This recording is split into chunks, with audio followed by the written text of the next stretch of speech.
Since this week, I had the expert of experts on sales and CPMs and ad insertion and podcast monetization, then I could not let her go without breaking it all down for us. So, if you've ever needed the 1-2 on how to work with brands, what they're looking for, how to leverage your niche to monetize, and all the definitions around CPMs, dynamic ads, and more, then this one's for you.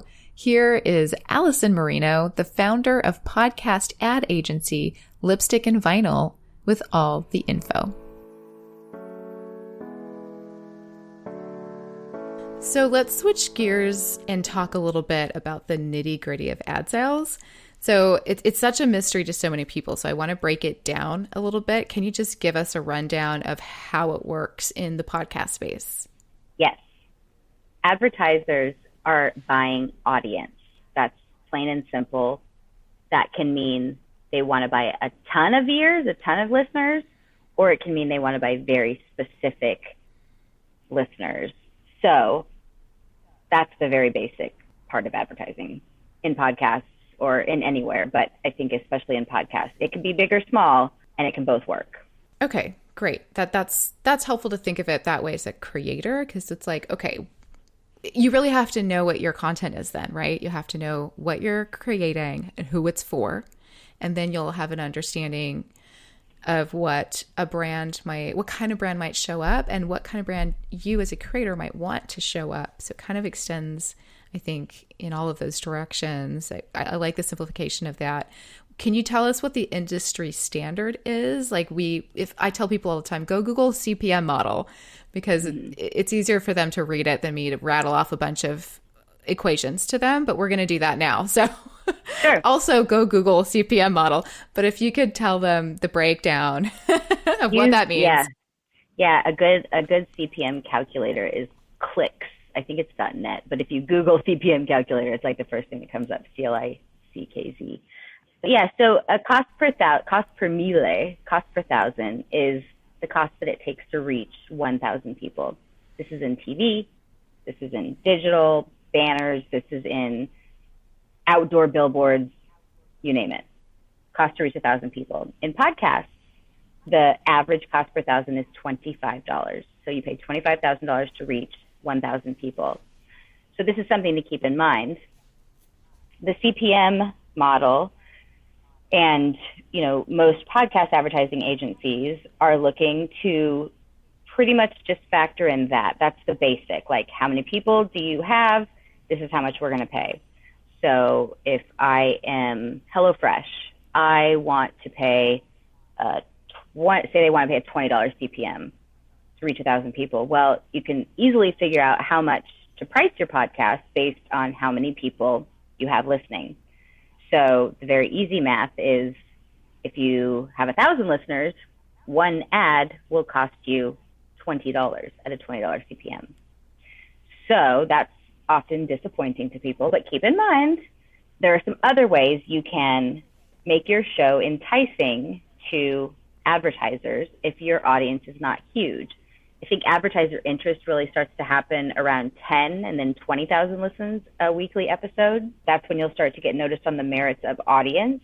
But those are big numbers. And so what you can do to help advertisers be really interested in your podcast is have a very specifically defined listener.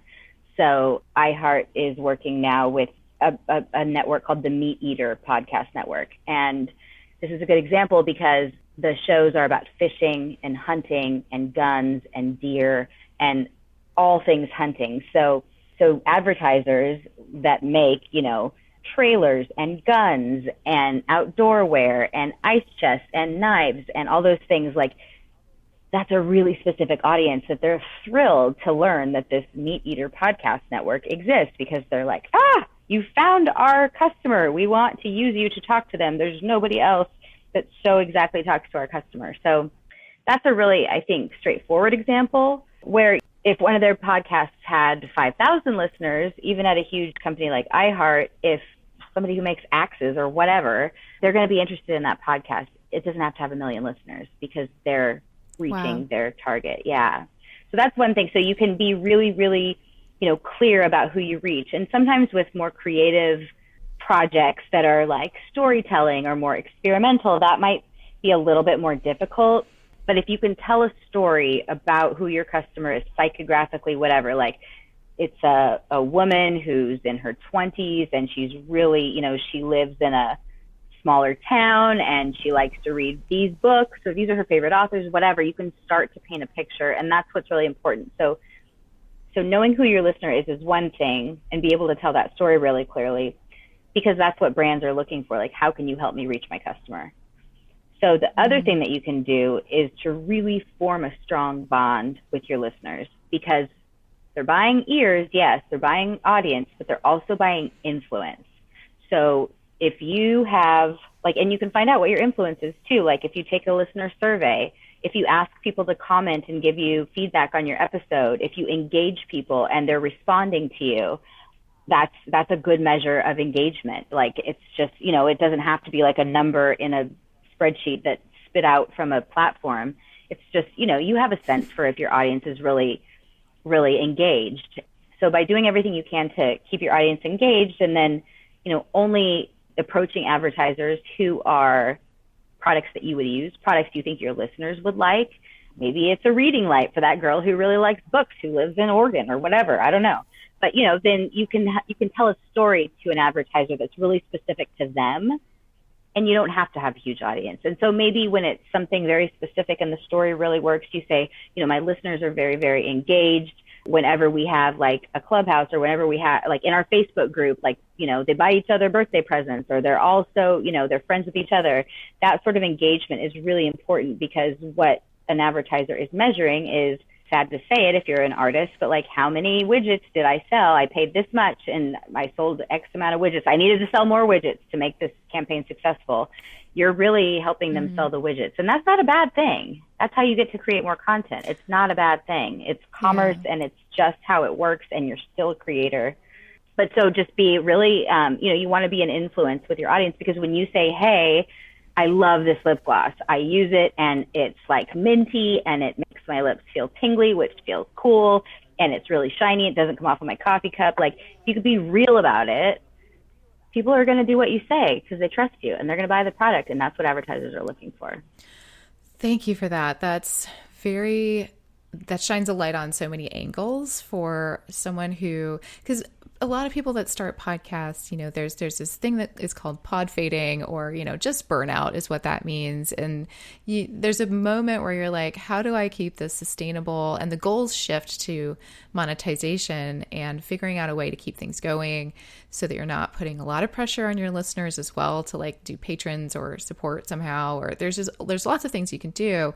But if you're interested in the ad sell market, I like that you focused on niching down and ways that people with smaller audiences can get started in monetization. And it really is about having all of that knowledge, because as a content creator, yes, it's if you really understand what you're trying to create and why, then you know who you're creating for, and then that person feels like you're speaking to them, right? So that person already feels like they're looking in a mirror. So they're going to show up and want to engage with other people that are like-minded. And part of the goal as a creator often is to create that community. So that should be already going on. Then it's just figuring out, now I can add this extra. If that's all great and good, and that's why I'm here to begin with as a creator, now you can leverage that in a way that you can hone in. How can you hone in more is the question I want people to ask themselves right now is, if you're creating something awesome, you love it, you're seeing even 2 people like commenting regularly or showing up, that's good news. How can you get more of that person to show up? Who are those people? If you listened to yesterday's episode with Allyson, she talked about how her growth in her community was her community became, what she stood for. Essentially, they went hand in hand. You were missing content that you wanted to serve, which, we talked about female voices. And then, the community that you associated with and that showed up happened to be female. So it all kind of just started to work together. And that's how things grow. And then the money can be a piece that you can add. That's the ad sales. And if brands are looking for the same thing, it sounds like a win-win, right? So niching down is something to really, really consider versus going really, really broad. And that comes from knowing your why, knowing your purpose, knowing what you're showing up for, knowing what it means to you as a creator. And then the other stuff starts to fall into place. And I just want to really hone that in. So I appreciate that. And one thing I want to clarify that you mentioned when you say how many listeners you have. So that is per episode, right? Which tends to be weekly. Most people have a weekly podcast. Yeah, most people have a weekly podcast, and that's for a couple of reasons. I mean, it's so that you can build, your listeners can count on you, as you know, I don't have to tell you, they know what to expect and when to expect it. They can look forward to, the day that your episode drops. So for that reason, but it's also helpful in, building your audience because of that consistency. But I still say by week, and that's a little bit old school. It's really this time we're in now. It's how many impressions do you have each month? And so that doesn't just mean per episode. That means all of your shows together. You're on a platform and it's measuring listens from today's show, last week's show, 6 months ago show. That's fine if whatever, impressions from all those different shows that you have in a 30-day period, that's your currency. So that's what you're going to apply a $25 cost per thousand to. So it's about 30 days now. Okay. Yeah, 30 days is standard. And it's after 30 days is up, what have you delivered? We bought 1,000 impressions. Where are we at? And that's the cool. Kind of when you're supposed to have them done by. Is it hard and fast? Not really, but you got to be close. Okay. So just to break down the math real quick to simplify what we just sort of went back and forth on for someone who's like, great, what? Yeah. Is if you have a show, let's say you have, using the CPM model, let's say you have 1,000, so you made it to 1,000 a week-ish, you're around there. Mm-hmm. Maybe one week it's 800, but the next week is 1,005, and you're looking at a 4-week period, let's say all of February. That's a short month, but you guys get it. So that's what an advertiser might look at. So let's say, just to make it easy, they did make 4,000 impressions that month. Okay. And the brand wants to buy that $20 spot that we talked about earlier. Let's say you're going to sell it at $25. Let's say you've got 4,000 listeners. You're running and gunning. People are liking what you're doing. And so you've averaged, for the past couple months, 4,000 listens a month. So I typed 4,000 into my calculator. You take your 4,000 listeners.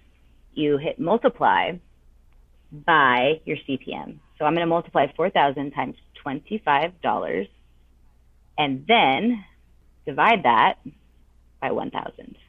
This is what a CPM calculator will do. So I get $100. So that's for one ad. But if we're saying that you have 4,000, I'm showing Christina my calculator in the camera like you guys can see. So you can have, you can have 4 ads in a show and make $400 if you sell them all out. That's awesome. Multiply your audience times a $25 cost per thousand or CPM, and then divide that by 1,000 to get the rate for one ad. Okay. And that ad is buying across the 4 episodes? Is that how that works? Well, with dynamic insertion, if you're using dynamic insertion, you sell a forecast of $4,000. And so you start, when the campaign begins, it's probably the day a new episode drops. So let's say that's, today, it's March 23rd. My 30 days is starting now. My ad launches in today's new episode. But for the next 30 days, my ad is going to be heard in any episode in my catalog that somebody plays. So all of those contribute to your 4,000 impressions that you sold to the advertiser.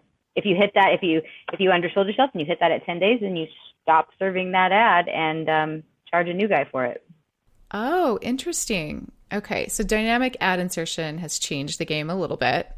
In a really positive way, definitely. So I guess that's a whole other episode. But if you're baking your ads into your episode, like you're not using dynamic insertion, you're literally stitching in your commercial file, or you're just reading your commercial like in the content of your show, just totally OG and totally fine.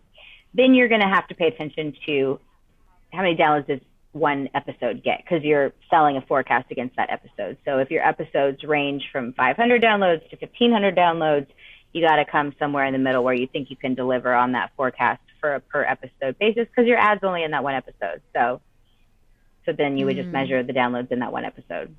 Can you tell us just a quick definition of what dynamic ad insertion is? Sure. So dynamic ad insertion is recording a let me see how best to explain how it plays out. Dynamic ad insertion means that you've created a commercial that exists in its own file. It's its own MP3. And in your show file, instead of inserting that commercial in your editing software, you're going to, when you upload your show file to your platform for dynamic insertion, you put little tick marks in the timeline, the waveform of your show. And you're telling the platform, this is where you can insert ads, ding, ding, ding.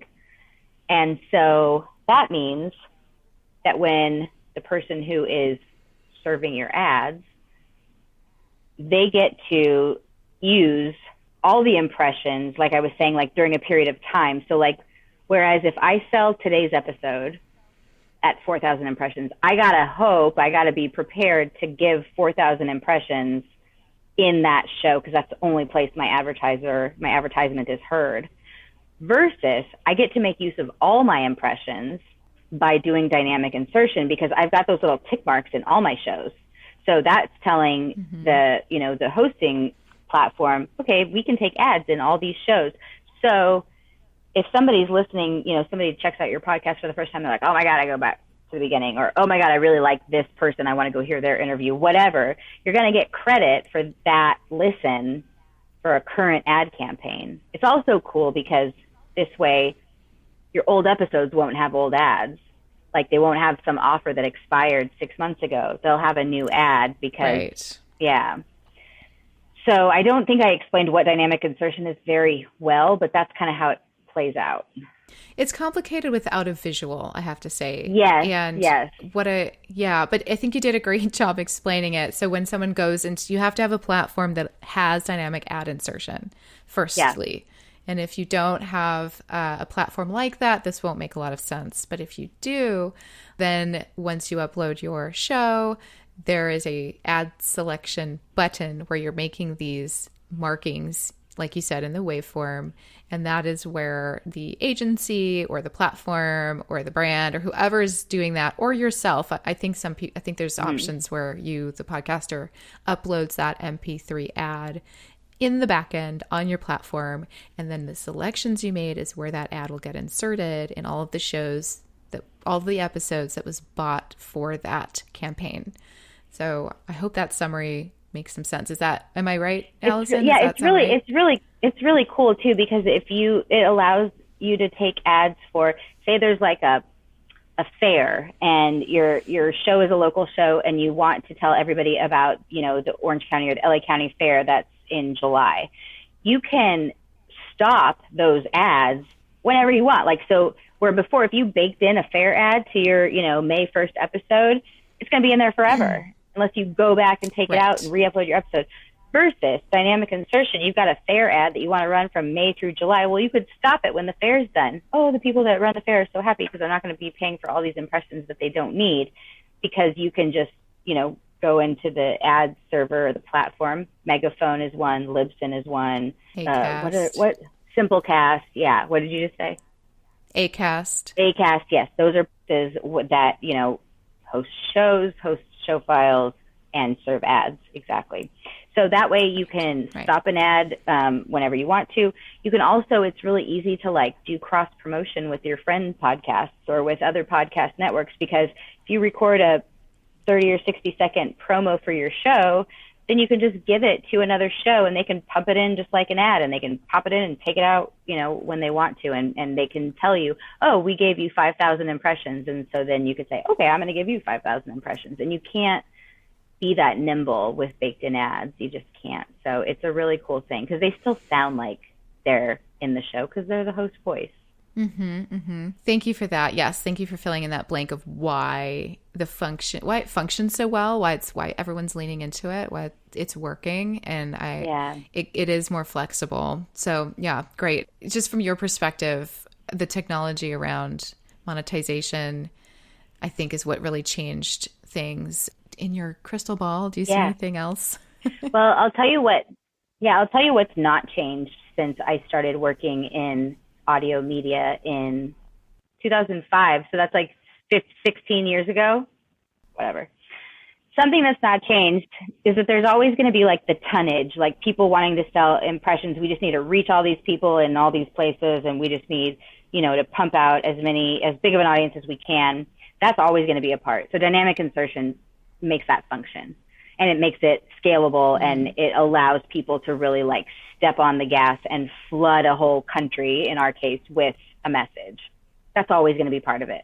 Then the other part of it is custom stuff. People just want to be aligned with, a product or a brand that, or people want to be aligned with a show that really speaks to the users or potential users of their product or brand. And so custom things that are really intertwined and ingrained, like, making special content for a brand, or a brand is sponsoring an event that your show is part of or hosting or whatever, just because they want that association with your show's brand. That's always going to be a part of it too. So that's a nice way to, when you're smaller, maybe throw the CPM model out the door. If you have 500 listeners, but they're really specific listeners, like you're selling to a knitting store in your town and your podcast is all about like how to knit, then you don't have to charge by CPM. Maybe you charge, you have 500 listeners, maybe you charge $500 because it's a really concentrated audience, that they want to reach. So there's no have-tos, but the norm is, yes, CPM and kind of tonnage and then custom stuff. Right. So for someone who is just starting a podcast, do you have some advice for them? Yeah. If you want it to be a business, again, you must treat it like a business. Like I don't know if I speak for you, Christina, but like speaking for myself and starting Lipstick and Vinyl, I had to invest money, like I had to pay for certain things, like whether it was branding stuff or sponsoring events so that my name would get out there, or, things like business cards or things like a website. Like you can't expect to invest nothing monetarily and have the best outcome unless you're like good at every single thing. Like you've got to, if it's your goal to be a business. But I think either way, whether it's business or fun, just be ready for a marathon, not a sprint, and it takes a lot of love, and you got to have a lot of love for what you're doing to create and upload and do all the things that, are involved, from artwork to show notes and planning and guest booking and, not just recording and editing, but then finding people to listen. It's a lot. So it's got to be something you love. Don't be discouraged. Yeah, it is a lot, but you're right. The undiscouraging part is the love piece. You really do have to love it, and there has to be like solid ground under that purpose, that reason for starting. How do you stay connected to that? I think that's so. Like advice for a seasoned podcaster. How do you think they might stay connected to being inspired? To being inspired, or staying in the game, or whatever that means to you. How do you keep going? I think it's really important to find a community of people that you can collaborate with or can, commiserate with. Like, I know that you've become friends like with Ever and the whole Outlier team. And like, there are so many groups of people that you can, whoever you're like, it's really, community is so important. And podcasting can be a very, by nature, isolating experience. But by having others, they don't have to do exactly what you do. Maybe they do another aspect of podcasting, but to just, those people keep me going when I am, like pod faded myself, from a business perspective. So yeah, just make friends. And like, I mean, I can only speak for myself, but like, I follow all kinds of podcast people on Twitter. I just kind of surround myself with it so I feel less alone, because it is isolating. So it would just be to get a community. Yes. Love that. Yes. Stay connected. This is all about connecting anyway. I mean, what more is it than it is connecting to ourselves, each other. And it is what's going to get you through. So I appreciate that so much. You bet. Allyson, thank you for dropping so much knowledge on this episode today. I know we went a little longer than expected. So I so appreciate you and your time. I so appreciate you too. Thank you so much for having me. It was a real pleasure. Thanks for everything that you imparted to me, because it's always a delight and it always makes my heart feel better. Oh, same. Thank you for listening to Be Bold Begin. Don't forget to subscribe wherever you get your podcasts so as not to miss an episode. So the best way to ensure you get all the new episodes is by subscribing. Help us build a positive community by joining the Facebook group, also called Be Bold Begin. I'll be checking it daily to answer and acknowledge any of your questions and comments. Stay positive and safe out there.